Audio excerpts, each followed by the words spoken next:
সন্ধ্যা, আপনাদের সাথেই আছি নুধাত সাউম। প্রিয় দর্শক শ্রোতা, সবাইকে আমন্ত্রণ জানাচ্ছি প্রতিদিনের সান্ধ্য আয়োজন শুভ সন্ধ্যার আজকের আয়োজনে।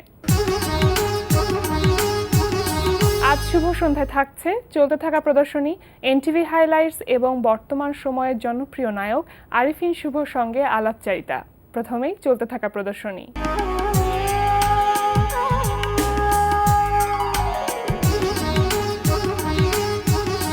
শুরুতে জানিয়ে দিচ্ছি ঢাকার বিভিন্ন গ্যালারিতে চলতে থাকা প্রদর্শনী ও অন্যান্য অনুষ্ঠানের সময়সূচি।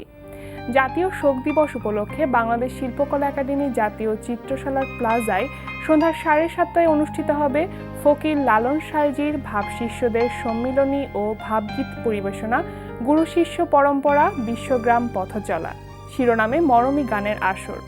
অনুষ্ঠান চলবে 13 আগস্ট পর্যন্ত।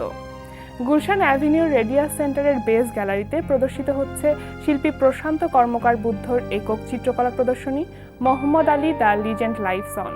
প্রতিদিন সকাল 10টা থেকে রাত 8টা এই সময় প্রদর্শনী চলবে 30 আগস্ট পর্যন্ত। ধানমন্ডি 7 মসজিদ রোডের গ্যালারি 21-এ অনুষ্ঠিত হচ্ছে তাজউদ্দিন আহমেদের জন্মদিন উপলক্ষে আলোকচিত্র প্রদর্শনী। প্রতিদিন বেলা 12টা থেকে রাত 8টা এই সময় প্রদর্শনী চলবে 22 আগস্ট পর্যন্ত। এবার এনটিভি হাইলাইটস।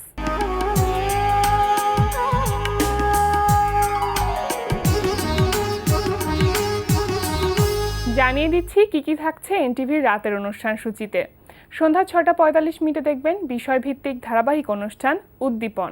ভালোবাসা শুধুমাত্র একটি শব্দ নয়। আজকের পর থেকে তুমি স্বপ্না আর তার পরিবারের সাথে কোনো যোগাযোগ রাখবে না। এগুলো আপনি কি বলছেন আব্বা? গ্রামের এই প্রাকৃতিক সৌন্দর্যের ভিতরে লুকিয়ে আছে অন্ধকার, সে কথা হয়তো অনেক সময় মনে করতে চাই না। কি করবি, এখানেই রাখবি? না, এটাকে রাখলে কেমনি? রাত 8:20 দেখবেন শফিকুর রহমান শান্তনুর রচনায় সৈয়দ শাকিলের পরিচালনায় ধারাবাহিক নাটক সম্রাট। এই মুহূর্তে অফিসে আপনি সবচেয়ে সিনিয়র পারসন, ঠিক তো? Yes madam. তাই আপনাদের এমডি স্যার আপনাকে পাওয়ার অফ অ্যাটর্নি দিতে চেয়েছিল। আমার ধারণা শুধু সিনেটের জন্য নয়, স্যারের ফিল্টার প্রজেক্টের কাজটাও আমি দেখছি, আর সেটা আমরা খুব সাফল্যের সাথে শেষ করেছি। সব কিছু বিবেচনা করে হয়তো। কিরকম সাফল্য? রাত 9টায় প্রচার হবে একে শুভর পরিচালনায় একক নাটক মেঘের ভাজির রোদ।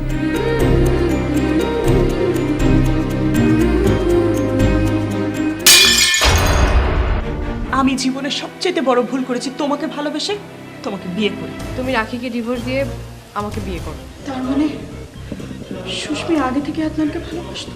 রাখিকে বলো যা যা আছে সবকিছু নিয়ে যেতে। কিছু টুকরো টুকরো স্মৃতি মায়ার শিকল হয়ে জড়িয়ে ধরেছি। আর আজ তাকেই পর করে দিয়ে সব অধিকার ছেড়ে চলে যাবে? অধিকার প্রতিষ্ঠা করার চাইতে অধিকার রক্ষা করা সবচেয়ে বড় কঠিন কাজ।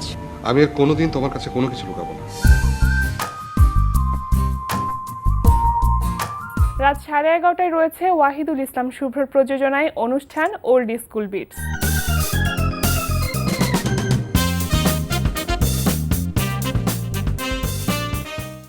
রাত 11:30 রয়েছে হাসান ইউসুফ খানের প্রযোজনায় অনুষ্ঠান মিউজিক জ্যাম।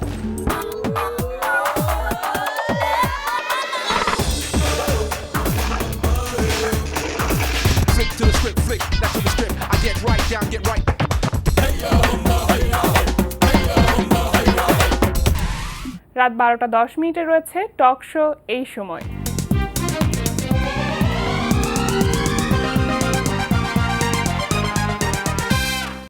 এই ছিল এনটিভির রাতের অনুষ্ঠানমালার হাইলাইটস। এরপর আসছি আলাপচারিতায়।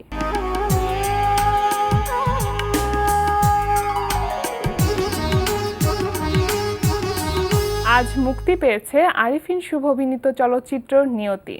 প্রিয় দর্শক, আমাদের আজকের অতিথি নিয়তি চলচ্চিত্রের নায়ক আরিফিন শুভ। চলুন কথা বলি তার সঙ্গে। শুভ সন্ধ্যা। শুভ সন্ধ্যা। কেমন আছেন? ভালো আছি। ভালো থাকাটা খুব স্বাভাবিক, কারণ আজকে ইতিমধ্যে মুক্তি পেয়েছে আপনার চলচ্চিত্র নিয়তি, যেটা ইতিমধ্যে কিন্তু কলকাতায় মুক্তি পেয়ে গিয়েছে, যেটা আজকে বাংলাদেশে মুক্তি পেয়েছে। তো কোন কোন হল এখন পর্যন্ত মুক্তি পেয়েছে সেটা যদি একটু শুনি। বাংলাদেশের মোটামুটি আমরা 100 হলসের বেশি আই থিঙ্ক রিলিজ হলো। আচ্ছা, তো যেটা কলকাতায় মুক্তি পেয়েছিল সেই সময়টা রেসপন্স কেমন ছিল এতদিন পর্যন্ত?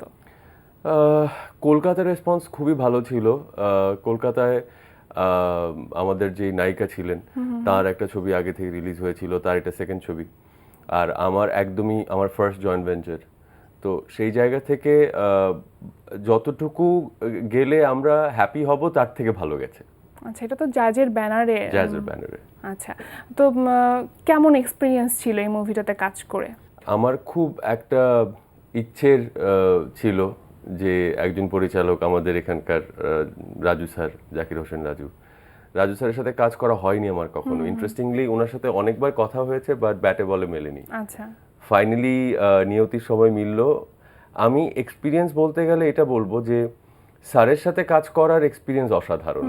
মানে এটা স্যারের ইউনিট থেকে শুরু করে স্যার একজন শিক্ষক, একজন চলচ্চিত্র পরিচালক, একজন বন্ধু, সব কিছু।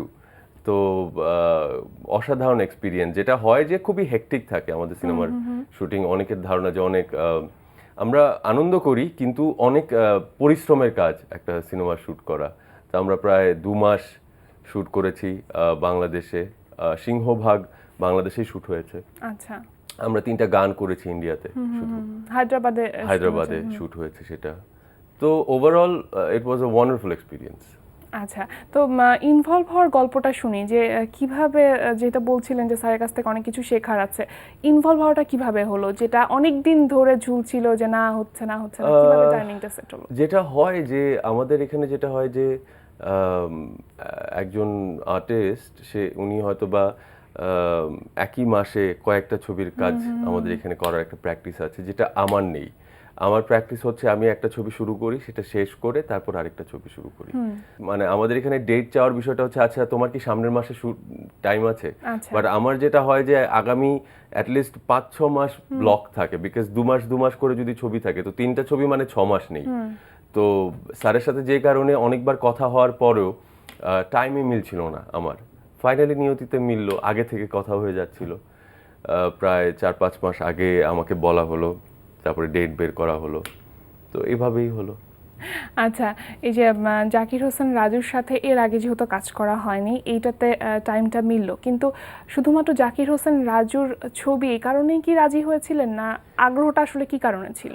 টু বি ভেরি অনেস্ট, এটা অনেস্টলি বলতে গেলে উনি একজন জাতীয় চলচ্চিত্র পুরস্কারপ্রাপ্ত পরিচালক, প্লাস ওনার যে রেপুটেশন আমি শুনেছিলাম তখন, যে একজন পরিচালকের শুধু সিনেমার বাইরেও আমার মনে হয় যে অনেক নলেজ থাকা বোধহয় ইম্পর্টেন্ট, সেটা সিনেমাতে কাজে লাগে, যেটা স্যারের আছে, এবং সেটা কাজ করতে গিয়ে আমি আরও দেখি। তো আমি কি বলবো, আমি স্যারের একজন ফ্যান হয়ে গেছি বলতে গেলে। এর গল্প, নিয়তির গল্প আমি প্রথম শুনেছি সেটা স্যারের সাথে কথা হবার আগে, আর তারপর স্যারের সাথে বসেছি। আচ্ছা, বিষয়টা আমার জন্য এরকম ছিল যে সোনায় সোহাগা। মানে প্রথমে গল্প শুনলাম, গল্পটার প্রেমে পড়ে গেলাম, তারপরে স্যারের সাথে কথা হলো, স্যারের প্রেমে পড়ে গেলাম। তো ওভারঅল আমি বলবো যে গল্প এবং স্যার, তো এটা নিশ্চিতভাবে বলা যায় যে গল্প এবং স্যার, সেটা এই কারণে দুটোর কারণেই আগ্রহটা এসেছে। একদম। আচ্ছা, যেহেতু কথা প্রসঙ্গে গল্পর কথাটা চলে আসলো, এখন একটা অন্যায় আবদার করবো যে গল্পটা আমরা শুনতে চাইবো, যদিও আমরা চাই যে দর্শক হলে যে মুভিটা দেখবে, কিন্তু তারপর আমরা গল্পটা একটু ছোট্ট করে শুনবো। এতদিন তো বলিনি, বিভিন্নভাবে এড়িয়ে গেছি গল্প জানতে চাওয়া হলে। আজকে যেহেতু ছবি রিলিজ হয়ে গেছে, তারপরও আমি ছোট্ট করে বলছি, যেহেতু এখনো অনেকের দেখা বাকি আছে, আমি তাদের এই আনন্দটা নষ্ট করতে চাই না। এটা প্রথমত পিওরলি একটা প্রেমের গল্প, রোমান্টিক একটা স্টোরি, কিন্তু আমাদের এখানে যেটা দেখা যায় সচরাচর আমার এন্ডিং হয়, কিন্তু এই ছবিতে মিলনাত্মক না, বিয়োগাত্মক। এখানে এন্ডিংটা ট্র্যাজিক। তো আমার জন্য আরেকটা লোভ ছিল, আমি এরকম স্টোরিতে কাজ করিনি। গল্পের শুরুটাতে প্রচণ্ড কি বলবো, একটা খুব ইজি গোয়িং, আনন্দে ভরপুর একটা সিচুয়েশন চলে, হঠাৎ করে গল্পের মোড়টা ঘুরে যায় এবং তারপর গল্প এগিয়ে চলে এবং তার মানে ফলাফলটা কি ট্র্যাজেডির দিকেই যাবে? হ্যাঁ, সেটা আমি এতদিন বলতে চাইনি, বাট হ্যাঁ, ট্র্যাজেডি, কিন্তু যেভাবে গল্পটা এগিয়েছে এবং স্পেশালি স্যারের স্ক্রিন প্লে চিত্রনাট্যের জন্য এত অসাধারণ ব্যক্তিগতভাবে আমার কাছে লেগেছে। আমি একটা সিনের কথা বলতে চাইবো, এরকম সিন আমি কখনো করিনি। সেই সিনটা আমি শুধু এটুকু বলছি, আমার যে কো অ্যাক্টর ছিল জলি, সে হাসপাতালে ভর্তি এবং তার অন্তিম সময় এরকম একটা বিষয়, এবং সেখানে আমার একটা রিয়াকশন, ওখানে একটা সিচুয়েশন হয়, এরকম সিচুয়েশন আমি শিওর দর্শক যখন দেখবে তখন বুঝবে যে কেন এটা বলছি। আমাদের কিছু স্বভাবসুলভ কিছু রিয়াকশনস থাকে আমাদের মানুষদের, যেটাই পর্দায় ফুটে ওঠে। আমরা খুব আনন্দ পেলে হাসি, কষ্ট পেলে কাঁদি, আবার অতি আনন্দেও কিন্তু কাঁদি। অনেক সময় অতি কষ্টে পাথর হয়ে যায়। এখানে অতি কষ্টে একটা রিয়াকশন এসছে, যেই রিয়াকশন আমি কখনো আমার ব্যক্তি জীবনে দেখিনি, কোনো সিনেমাতে দেখিনি। অতি কষ্টে একটা মানুষের রিয়াকশন এরকম হতে পারে, সেটা আমি দেখিনি কখনো, আমার ব্যক্তি জীবনও দেখিনি, কোনো সিনেমাতেও দেখিনি আমি। আশা করি দর্শক হলে যে সেই রিয়াকশনটা দেখবে। আচ্ছা, যেহেতু আজকেই মুক্তি পেয়েছে, তো নিশ্চয়ই বিভিন্ন হলে যাওয়া হয়েছে, কেমন রেসপন্স দেখলেন? আমার একটা জিনিস মনে হয় যে প্রত্যেকটা ছবি রিলিজ হওয়া মানে হচ্ছে পরীক্ষা দিয়েছি, সেটার ফল বেরোবে। প্রচন্ড, মানে এখনো আমি বলবো না যে আমার অসংখ্য ছবি রিলিজ হয়েছে, বাট তারপরেও যেগুলো রিলিজ হয়েছে প্রত্যেকটা সময় আমার মনে হয়েছে আমি একদম নতুন একজন শিল্পী এবং একটা নার্ভাসনেস কাজ করে। রিয়াকশনস আলহামদুলিল্লাহ খুব ভালো। কলকাতা থেকে কি এখানে ভালো নাকি কলকাতা থেকে একটু কম, কেমন দেখলেন? একটা জিনিস আমি বলবো যে আমাদের এখানকার দর্শকরা অনেক বেশি প্রাণবন্ত, অনেক বেশি প্রাণ খোলা। কলকাতার দর্শক যেহেতু ওদের ইন্টারন্যাশনাল মিডিয়াটা অনেক বেশি কি বলবো স্ট্রং, ওদের ওখানে হিন্দি সিনেমা, বাংলা সিনেমা, সাউথের সিনেমা, মারাঠি সিনেমা, বিভিন্ন ধরনের সিনেমা রিলিজ হয়, প্লাস ওদের দেখার চোখ অনেক বড়। তো ওদেরকে হ্যাপি করাটা ইজ ভেরি ডিফিকাল্ট। ওরা খুব সহজে হ্যাপি হয় না, স্যাটিসফাইড হয় না। বাট আমাদের দর্শকরা এত বেশি আন্তরিক এবং প্রাণবন্ত যে ওদের একটুকুনি ভালো লাগলে ওরা চিৎকার করে ওঠে। এবং আজকে আমি কিছু রিয়াকশনস দেখছিলাম। আমি একটা জিনিস করি, আমি হলে গেলে যখনই আমার ছবি রিলিজ হয়ে যায়, সবাই সিনেমা দেখে আমি আশেপাশের লোকজনকে দেখি, মানে সবাই স্ক্রিনের দিকে তাকানো, আমি লোকজনের রিয়াকশন দেখি, কে কি রিয়াক্ট করছে। আমি স্ক্রিনের দিকে কম তাকাই, বিকজ আমি জানি যে কখন কি সিচুয়েশন হচ্ছে, সেটার রিয়াকশন কি আসছে, এই জিনিসটা আমার পরবর্তী ছবিতেও কাজে লাগে। মানে আমি ছবি দেখার থেকে ওদের যে ওরা কোন কোন জায়গাগুলোতে ওরা এক্সাইটেড হচ্ছে, ওরা তো আর সমালোচনা মুখে করে না, ওদের রিয়াকশনে বোঝা যায়। প্যানেলে বসে দেখেছি যেই জায়গাগুলোতে আমাদের চোখ ভিজে এসছে, সেখানে পিন ড্রপ সাইলেন্ট ছিল হলে। এবং কি বলবো, তাহলে বলা যায় যে আসলে রিয়াকশনটা ভালো। অ্যাবসলিউটলি। আচ্ছা, এবার আসি যে আপনি যেহেতু কথায় কথায় বলছিলেন যে কো অ্যাক্ট্রেস সম্পর্কে, এবং তার এটা দ্বিতীয় চলচ্চিত্রে কাজ করা, সেই অভিজ্ঞতাটা কেমন ছিল? নতুন হিসেবে তার সাথে কাজ করতে কেমন লেগেছে? এই প্রশ্নটা অনেক শুনতে হয় আমাকে যে নতুন হিসেবে। আমি একটা জিনিস বিশ্বাস করি, সবসময় যেটা বলি সেটাই বলছি, যে চেষ্টাটা খুব ইম্পর্ট্যান্ট। যে কোনো শিল্পীর জন্যে চেষ্টাটা খুব ইম্পর্ট্যান্ট। সৎ থাকা, তার চরিত্রের প্রতি সিনসিয়ার থাকা, এর প্রত্যেকটা গুণ জলির মধ্যে আছে। মানে আমি কম পারি বা বেশি পারি সেটার থেকে আমার কাছে ইম্পর্ট্যান্ট হচ্ছে একটা শিল্পী চেষ্টা করছে কিনা, কতখানি চেষ্টা করছে, হচ্ছে না আবার করছি, হচ্ছে না, অধৈর্য না হয়ে সেই চেষ্টাটা করে যাওয়াটা, এটা জলির মধ্যে একদম পরিপূর্ণভাবে আছে। সেই কারণে আমার খুব ভালো লেগেছে ওর সাথে কাজ করে।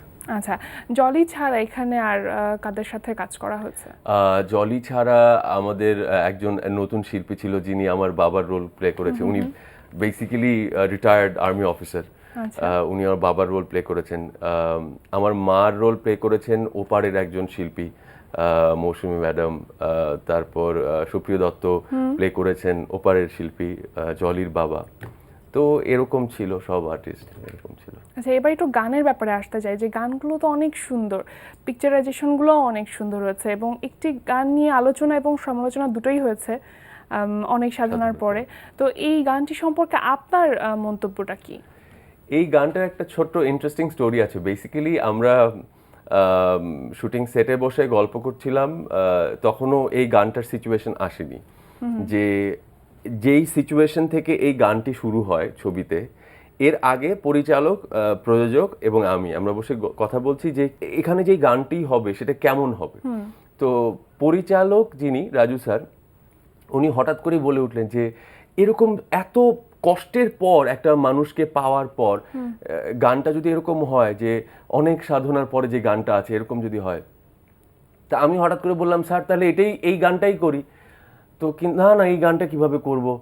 তো এই কথা বলতে বলতে প্রযোজকও বললো তাহলে এটা রাইট নেওয়া হোক, এটা নিয়ে আমরা কাজ করি। পুরো পৃথিবী জুড়ে সব পুরনো গানগুলো আবার রিমেক হচ্ছে, তা আমরা করলে কি প্রবলেম?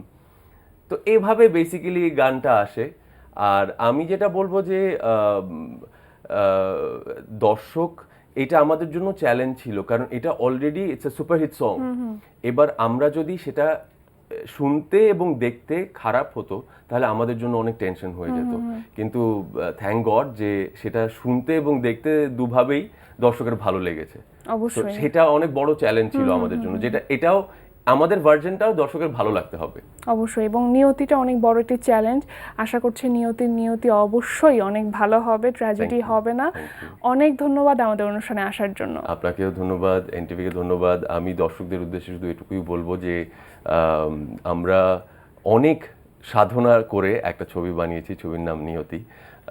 অলরেডি সারা বাংলাদেশে এই মুহূর্তে দর্শকদের রিয়াকশনে আমরা অভিভূত, এবং আমরা কি বলবো, প্রচণ্ড খুশি, আনন্দিত আপনাদের রিয়াকশন দেখে। আপনারা এখনও যারা দেখেননি তারা পুরো ফ্যামিলি নিয়ে এই ছবিটা দেখতে পারেন। আমি কথা দিচ্ছি যে যারা আমার দর্শক আছেন, আমি তাদেরকে কখনো ছোট করিনি, কখনো তাদের মনে কষ্ট দেইনি, মিথ্যেও বলিনি। এই ছবিটা আপনারা দেখেন, আপনাদের খুব ভালো লাগবে। প্রিয় দর্শক, কথায় কথায় আমরাও চলে এসেছি অনুষ্ঠানের শেষ প্রান্তে। আমাদের সঙ্গে যোগাযোগের ঠিকানা প্রযোজক শুভ সন্ধ্যা, এনটিভি বিএসসিসি ভবন, 7ম তলা, 102 কাজী নজরুল ইসলাম অ্যাভিনিউ, কারণ বাজার, ঢাকা 1215। আমাদের ইমেল অ্যাড্রেস shubhasondha@ntvbd.com। প্রিয় দর্শক, এনটিভিতে সম্প্রচারিত সংবাদ ও অন্যান্য সকল অনুষ্ঠান দেখতে লগ ইন করুন www.ntvbd.com-এ। সবার মঙ্গল কামনায় আজকের মতো এখানেই শেষ করছি। শুভ সন্ধ্যা।